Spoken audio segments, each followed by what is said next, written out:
解開不明飛行物體之謎。啊，呢件事就係咁噶啦。前輩啊，點樣樣啊？咩前輩啊？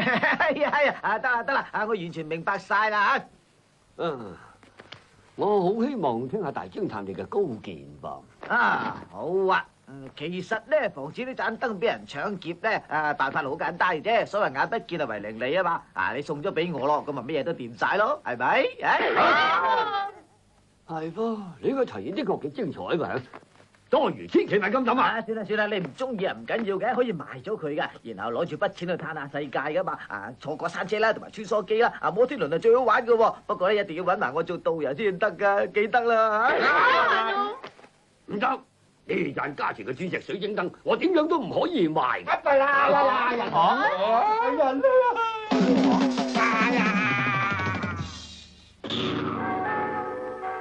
呢度就係霧都倫敦，福爾摩斯咧就係住喺必卡街嘅。福爾摩斯啊，福爾摩斯，你答我啦，你到底喺唔喺裏邊啊？請問你係咪？你係咪福爾摩斯嘅好朋友華生先生啊？係啊，我就係華生啊。請問啊，你係邊位啊？我係嚟揾福爾摩斯先生嘅，佢唔喺度啊？係咯，點解會咁樣嘅咧？佢叫我今日去交我嘅公館嘅，我哋大家約埋一齊去啊，點知嚟到道門係鎖咗咯喎。有啲唔妥啊，身後啲啊！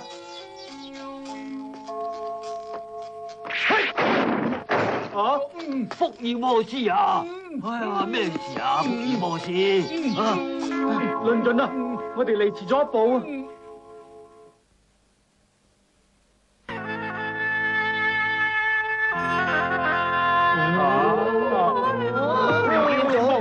冇啦，幾十億嘅鑽石燈冇咗啦，到底係邊個嘅傑作咧？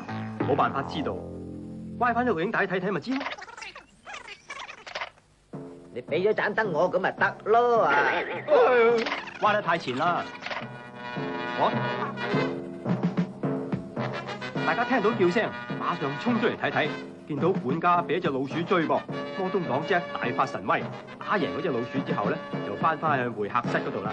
前後只不過係3分鐘啫，結果喺呢段時間之內咧，盞鑽石燈就神秘失咗蹤啦。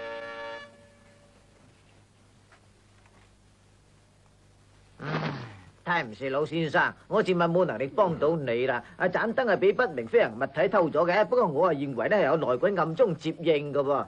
邊個係內鬼？呢個內鬼咧就係我哋其中嘅一個啊！聽住啊，就係佢啊！你講乜嘢話？